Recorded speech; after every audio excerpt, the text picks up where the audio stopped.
한국직업방송과 연합뉴스TV가 함께 만드는 취업 전문 뉴스 투데이 고용플러스입니다. 한중 관계가 해빙 무드로 접어들면서 유커들의 발길이 다시 우리나라를 찾고 있지만 인천국제공항과 면세점 사이의 기싸움은 계속되고 있습니다. 결국 임대료가 문제인데 양측 모두 한치도 물러설 기미가 보이지 않습니다. 서영석 기자입니다. 롯데면세점과 인천국제공항공사가 임대료 조정에 관한 5차 협상을 앞두고 있습니다. 하지만 지난 2일 롯데면세점은 인천공항 면세점 임대 계약이 불공정하다고 공정거래위원회에 신고서를 제출하는 등 3개월 동안 이어진 양측의 기싸움은 좀처럼 해결 기미를 보이지 않고 있습니다. 롯데면세점은 시내면세점의 증가와 사드 보복으로 매출에 직격탄을 맞았다며 매출액 연동형 임대료 조정을 요구하고 나섰지만 인천공항 측은 롯데면세점의 부진을 사드 여파로 해석하기엔 무리가 있다며 이미 공정위 심사를 받은 계약 조건을 유지하겠다는 입장을 밝혔습니다. 실제 지난 2분기 298억 원의 영업 적자를 낸 롯데면세점은 이번 3분기 276억 원의 흑자 전환에 성공했지만 최악의 경우 인천공항에서의 완전 철수를 염두하고 있습니다. 지금 저희가 3분기 공시냈는데 공항 쪽만 적자예요. 기업이 손해를 보면 털어야 되는 건 맞는 거잖아요. 당연히 다 감안을 하고 있는 거죠. 계약대로라면 롯데면세점은 내년부터 1조 원이 넘는 임대료를 지불해야 하는데 공항 측은 한 푼도 깎아줄 수 없다는 겁니다. 대체 사업자를 찾기 마땅치 않은 인천공항과 제주공항 면세점 입찰에서 경영평가를 앞둔 롯데면세점 양측이 벼랑 끝에서 접점을 찾을 수 있을지 주목됩니다. 연합뉴스TV 서영석입니다. 사드 갈등으로 냉랭했던 한중 양국이 최근 화해 무드로 돌아서면서 현대 기아차의 중국 시장 판매도 회복세를 보이고 있습니다. 현대차는 신차 출시를 통해서 이러한 분위기를 이어나간다는 입장인데 중국 시장과는 달리 미국 시장에서는 여전히 고민이 큰 상황입니다. 곽준영 기자입니다. 15일 중국 현지에서 현대차가 중국 합작법인 베이징 현대를 통해 출시한 신형 iX35 SUV 차량입니다.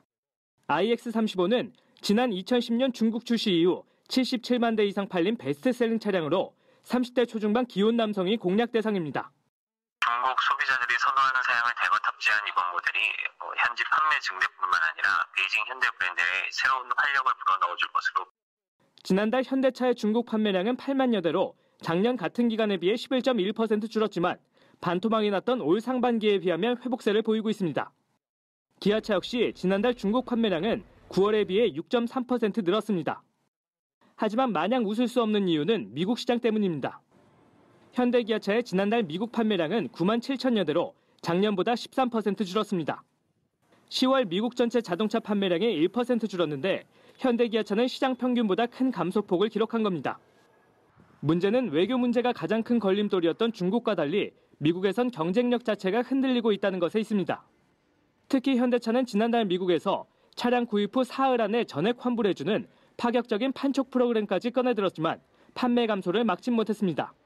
이에 현대차는 글로벌 조직 운영 체계를 개편하는 등 중장기적 해결 방안을 모색한다는 입장입니다. 연합뉴스TV 곽준영입니다. 포항 지진으로 대학 수학 능력 시험이 일주일 연기되면서 학부모와 학생들 사이에서도 희비가 교차했는데요. 종강을 했던 학원과는 수업을 재개했고 버렸던 문제집을 찾느라 분주한 수험생들도 많았습니다. 최지숙 기자입니다. 서울 종로의 한 입시학원. 조용하다 못해 숙연하기까지 한 분위기 속에 수험생들의 자습이 한창입니다. 포항 지진의 여파로 수능이 미뤄지며 다시 학원으로 돌아온 겁니다. 논술, 면접 특강들도 모두 연기된 상태고 자습실, 식당, 셔틀버스 운영 등을 모두 수능 전으로 복귀를 시켰습니다. 학원가에선 때 아닌 문제집 찾기 소동이 벌어지기도 했습니다. 예기치 않은 수능 연기에 버렸던 수험서를 찾는 학생들이 북적인 겁니다. 이렇게 수면 조절까지 해가면서 공부할 거 다 조절해놓고 그러고 있었는데 이렇게 연기되니까 약간 허탈한 느낌도 있고 짐을 다 날라가지고 집에 옮겨놨었는데 이런 식으로 하니까 또 오늘 다시 그 짐을 다시 넣고 있으니까 그게 약간 너무 힘들었고. 혼란스럽긴 해도 좀 더 수능을 준비할 시간이 생겨 반갑다는 학생들도 있습니다. 남은 기간 동안 컨디션 조절도 하고 남은 공부도 더 잘 마무리할 수 있는 것 같아서 좋은 기회가 될 수 있는 것 같다고 생각합니다. 학부모들 역시 우려와 기대가 교차하는 것은 마찬가지지만 학생들의 안전이 우선이라는 견해가 많습니다. 포항에서 애들이 그런 재해를 당했기 때문에 그 같은 부모 입장이라면 똑같은 상황이었을 것 같아요. 한편 온라인 커뮤니티와 청와대 홈페이지에도 수능 연기를 두고 엇갈린 의견들이 제기됐습니다. 청와대 국민청원 게시판에는 수능일을 앞당겨달라는 청원부터 대입 일정도 연기해달라는 청원 등 다양한 글이 올라왔습니다. 교육부는 대입 전형 일정 역시 수년하기로 했습니다. 연합뉴스TV 최지숙입니다. 네, 수능이 일주일 미뤄지면서 대입 전형도 그대로 일주일 연기됩니다. 수능 성적 발표가 다음 달 12일로 당초 예정보다 엿새 미뤄지고 수시와 정시 등의 일정은 일주일씩 차례로 연기됩니다. 박수주 기자입니다. 수험생들은 오는 23일 치러지는 수능의 결과를 다음 달 12일 받아보게 됩니다. 당초 예정보다 엿새 미뤄졌습니다. 이 밖에 모든 대학 입학 전형 일정은 모두 일주일씩 미뤄지게 됩니다. 당장 이번 주말 예정됐던 논술고사 등 수시 전형과 정시 전형까지 수능 성적 통지일이 엿새 미뤄지는 것을 제외하면 모두 일주일씩 그대로 이동하는 겁니다. 이에 따라 다음 달 13일까지 예정됐던 수시 전형은 다음 달 20일까지 진행되고 수시 합격자 발표 마감일은 다음 달 15일에서 22일로 바뀝니다. 또 정시 원서 접수는 내년 1월 6일부터 시작하고 전형 기간도 각각 일주일씩 연기됩니다. 정시 합격자 발표 마감일 역시 내년 1월 30일에서 2월 6일로 미뤄집니다. 사상 초유의 재난으로 인한 수능 연기 사태에 정부는 다음 주 일정은 최대한 차질 없이 진행되도록 하겠다고 밝혔습니다. 교육부는 앞으로 남은 일주일간 학생의 안전을 최우선에 두고 수능 시험이 원활히 시행될 수 있도록 모든 노력을 다하겠습니다. 정부는 당장 토요일까지 포항 지역 학교의 안전점검을 통해 대체 시험장을 마련할지 등을 확정할 계획입니다. 현재 모든 가능성을 놓고 검토 중이며 구체적인 고사장 위치는 수능 이틀 전인 21일 학생들에게 개별 안내하겠다고 밝혔습니다. 연합뉴스TV 박수주입니다. 네, 수능이 갑자기 연기되면서 산업계도 혼란에 빠졌습니다. 항공사와 숙박업계에서는 줄줄이 예약 취소가 이어지면서 타격이 불가피해졌고 요식업계 역시 수능 특수를 기대하며 준비했던 식재료 처리에 골머리를 앓게 됐습니다. 또 유통업계에서 준비한 각종 이벤트 등도 일주일씩 미뤄지게 됐습니다. 배삼진 기자입니다. 항공사와 숙박업소는 타격이 불가피합니다. 대한항공과 아시아나항공 등은 수험표를 제출한 경우 환불과 교환에 따른 위약금을 물지 않기로 했습니다. 하지만 당장 예약 취소로 발생한 빈자리에 대해서는 손해가 날 수밖에 없습니다. 하나투어는 수능 연기로 여행을 가지 못하는 고객에게 별도의 위약금 없이 여행 취소나 연기를 해주기로 했습니다. 하지만 위약금 없는 취소나 연기를 해주지 않는 여행사를 통해 패키지 여행을 예약했거나 직접 해외 호텔 등과 예약한 수험생이나 학부모라면 피해가 예상됩니다. 요식업계도 고민에 빠졌습니다. 예약 취소가 줄을 이을 것으로 보이는데 각종 할인 이벤트를 기획하며 미리 준비한 식재료들을 일주일씩이나 보관할 방법이 없기 때문입니다. 일부 업체에서는 수험표를 가지고 오는 수험생에게 먹방 이벤트를 준비했다가 처치 곤란한 상황이 되면서 울상이 됐습니다. 의류와 화장품, 전자업계도 준비했던 포스트 수능 마케팅을 뒤로 미루게 됐고 백화점 등에서도 물량을 확보하며 수험생을 대상으로 기획했던 판촉 행사를 취소하거나 연기했습니다.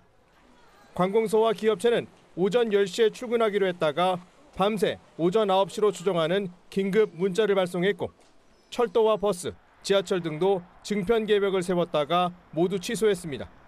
하지만 은행과 주식, 외환 채권 시장에서는 이용자들의 혼란을 막기 위해 당초대로 오전 10시에 개장했습니다. 연합뉴스TV 배삼진입니다.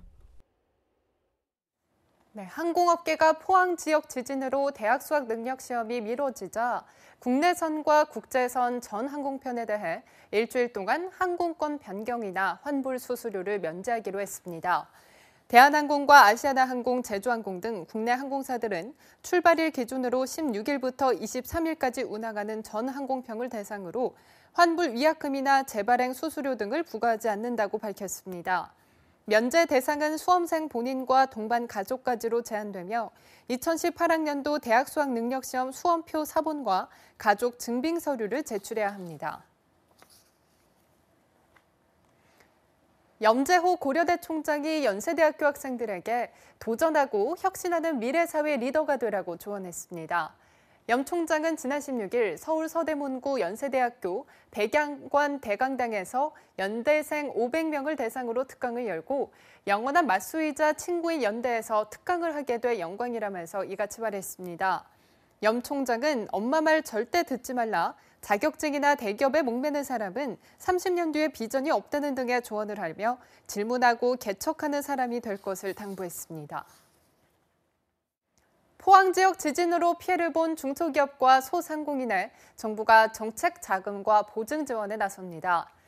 현재 포항 지역에서 피해를 입은 중소기업은 24곳으로 이들 업체는 천장이 무너지거나 벽이 금이 가는 등의 피해를 입었습니다. 중소벤처기업부는 이들 지진 피해 중소기업에 최대 10억 원까지, 소상공인은 최대 1억 원까지 2% 안팎의 저리로 정책 자금을 빌릴 수 있도록 할 계획입니다. 전통시장도 필요시에 포항시와 협의해서 시설 현대화 자금을 투입해 복구를 지원할 예정입니다. 서울 명동이 세계에서 8번째로 임대료가 비싼 상권으로 조사됐습니다. 글로벌 부동산 컨설팅사 쿠시먼 앤드 웨이크필드가 전 세계 68개국 481개 쇼핑 지역을 대상으로 분석한 작년 임대표 순위에서 뉴욕 5번가는 연간 제곱미터당 미화 3,000달러, 3억 3천만 원의 임대료를 기록하며 세계에서 가장 비싼 쇼핑거리로 선정됐습니다. 이어 홍콩의 코즈웨어 베이가 2위에 올랐고 런던의 뉴 본드가와 이탈리아 밀라노의 비아 몬테팔로레의 거리, 프랑스 파리의 샹젤리제 거리가 3위에서 5위를 차지했습니다. 도쿄의 긴자는 서울 명동보다 2계단 위인 6위에 올랐습니다.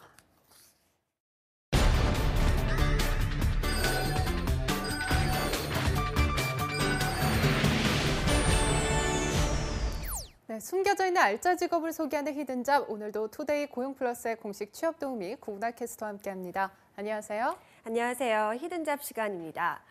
최근 인기리에 방영되고 있는 프로그램이 있죠. 바로 백종원의 푸드트럭입니다. 분당 최고 시청률이 9% 가까이까지 오르면서 심야 예능의 최강자로 떠오르고 있다고 합니다. 네, 저도 즐겨보는 방송 중 하나예요. 단순히 재미를 넘어서 외식 사업가 백종원 씨가 실전에 필요한 노하우를 직접 전달을 하잖아요. 네, 그렇습니다. 그래서 오늘 히든잡에서도 창업 시장의 신흥 강자로 부상하고 있는 푸드트럭 창업에 대해서 알아보고자 하는데요. 푸드트럭 창업의 조건부터 노하우까지 다채롭게 준비했으니까요. 꼭 채널 고정하시기 바랍니다. 네, 히든잡에서 푸드트럭 아이템을 언제 다루는지 기다리고 있었던 분들도 많으실 것 같은데요. 그만큼 요즘 청년들이 관심 있어 하는 사업 아이템 중 하나인 것 같아요. 네, 그렇습니다. 특히 푸드트럭은 지난 10월까지 한강 인근에서 개최됐던 서울 밤도깨비 야시장을 통해서 알려지기 시작했는데요. 하루 평균 10만여 명이 방문을 하면서 이 개최 기간 동안 총 440만여 명이 이 야시장을 방문했고, 이로써 지난달 말까지의 야시장 전체 매출은 112억 원을 넘어섰을 정도로 인기가 대단했다고 합니다. 네, 요즘은 서울뿐만이 아니라 수원의 야시장도 SNS와 방송을 통해서 많이 알려져 있잖아요. 네, 사실 이 본격적인 푸드트럭 사업을 처음으로 시작한 건 수원시였는데요. 이 지동시장 인근에 푸드트럭 존을 설치하고 이 14대의 푸드트럭에게 영업 허가를 내어주면서 이 푸드트럭이 하나둘씩 늘어났다고 합니다. 그런데 이러한 푸드트럭이 점차 입소문을 타면서 이제는 수원뿐만 아니라 서울은 물론 또 지방에서도 푸드트럭의 음식 맛을 보기 위해 찾아오는 방문객이 생겼을 정도로 이 시장의 매출에도 큰 영향을 주었다고 합니다. 네, 젊은 층의 수요를 끌어들일 수 있다는 것이 바로 이 푸드트럭의 장점인 것 같아요. 앞으로도 이러한 푸드트럭의 전망은 밝을까요? 네, 그렇습니다. 우선 일반 요식업 창업보다 자본이 적게 든다는 장점이 있고요. 이 평창 동계올림픽 개최도 큰 영향을 차지합니다. 한국적인 푸드트럭을 좋아하는 외국인이 늘어나면서 이 평창 동계올림픽 때도 푸드트럭을 찾는 관광객 수요도 함께 증가할 것이라는 전망이 있는데요. 이 중소벤처기업부 역시 이러한 전망에 힘을 입어서 2018 푸드트럭 쇼를 개최해서 이 외국인 관광객들의 수요에 대비할 계획이라고 합니다. 네, 그럼 푸드트럭은 어떻게 창업할 수 있는 건가요? 네, 우선은 이 푸드트럭에 대한 정확한 정의를 아셔야 하는데요. 이 푸드트럭은 화물 자동차 등을 이동용 음식 판매 차량으로 튜닝한 뒤에 영업 가능한 장소를 구해서 이 시나 군, 구청의 식품 접객역으로 영업 신고를 한 뒤에 정상적으로 영업하는 것을 말합니다. 이렇게 허가받은 푸드트럭은 유원이나 관광시설, 도시공원, 하천, 또 고속국도 졸음쉼터, 국유 공유재산 등 이 지자체 조례로 정하는 시설에서 영업이 가능한데요. 이 상황에 따라서는 국가나 지자체, 또 공공기관이 주최하는 행사에서도 일시적으로 운영이 가능해서 이동을 하면서 음식을 판매하는 푸드트럭도 종종 볼 수가 있다고 합니다. 네, 그렇다면 푸드트럭으로 차량을 개조할 때는 자기가 원하는 대로 개조를 하면 되는 건가요? 그렇지는 않습니다. 이 법적인 절차와 안전 기준이 있는데요. 먼저 교통안전공단의 이동형 음식 판매 자동차로 화물차를 튜닝하겠다는 이 튜닝 승인 신청서와 또 튜닝하고자 하는 이 차의 구조가 담긴 설계도 등을 제출해서 이 튜닝 승인을 신청해야 합니다. 이때 푸드트럭으로 사용할 수 있는 자동차는 경소형 화물 자동차만 가능한데요. 이 조리장 높이는 1.5m. 면적은 0.5제곱미터 이상으로 액화 석유가스 완성 검사를 받은 차량만이 이 푸드트럭으로 인정받을 수가 있습니다. 또한 승인을 받은 뒤에는 반드시 45일 이내에 이 튜닝 검사를 받아야 하니까요. 이 튜닝 작업을 마친 뒤에 자동차 정비업자가 발급해주는 이 튜닝 작업 완료 증명서를 꼭 챙기셔야 합니다. 네, 규격과 안전을 철저히 지키기 때문에 푸드트럭이 이렇게 활성화가 될 수 있었던 거군요. 그러면 푸드트럭 사업을 등록하기 위해서는 지자체에 신고를 해야 한다고 했는데 신고는 어떻게 하는 건가요? 네, 일반적으로는 이 푸드트럭의 영업자 모집 공고는 지자체별로 기간이 정해져 있는데요. 이 기간 안에 자동차 구조 변경, 또 액화 석유가스 안전 검사, 또 위생 교육, 건강진단 등의 사전 절차를 밟아야 이 푸드트럭 영업신고가 가능합니다. 영업신고를 할 때는 위생교육 이수증, 또 건강진단 결과서, 또 액화석유가스 사용시설 완성검사 증명서 등이 필요합니다. 이 영업신고에 대해 보다 자세한 내용은 화면에 나와 있는 식품의약품안전처 블로그에서도 확인할 수 있으니까요. 참고하시기 바랍니다. 네, 그런데 푸드트럭을 창업하기 위해서는 생각보다 꽤 까다로운 절차를 거쳐야 하네요. 이 점에 창업 초보자에게는 다소 어렵게 느껴질 수도 있을 것 같은데 또 아직 완벽히 활성화가 되지 않아서 막상 창업을 하려고 해도 곤란한 상황을 겪는 분들도 조금 있을 것 같고요. 네, 그렇습니다. 이 푸드트럭 역시 엄연히 요식 사업이다 보니 개인 위생 관리는 물론 식품 위생, 또 식수위생, 폐기물 처리 등 다양한 권고사항과 규칙, 또 기술력이 필요한데 처음에는 이를 제대로 숙지하지 못해서 어려움을 겪는 사업자들도 상당하다고 합니다. 뿐만 아니라 인근 상권의 상인들과 충동하거나 예상보다 많은 창업 자금이 필요해서 창업 도중에 푸드트럭 사업 자체를 포기하는 경우도 종종 발생하기 때문에 사전에 충분한 자료 수집과 준비를 통해 푸드트럭을 창업해야 보다 안정적으로 푸드트럭을 운영할 수 있다고 합니다. 네, 하지만 창업을 하고자 해도 방법을 잘 몰라서 망설이는 분들도 있으실 것 같은데 푸드트럭을 창업할 때 도움을 받을 수 있는 기관이 있을까요? 네, 이 식품의약품안전처와 소상공인시장진흥공단에서는 이 푸드트럭을 운영하기 원하는 예비 창업가들을 위해서 기술과 경영 노하우를 지원해주고 있는 사업을 실시하고 있습니다.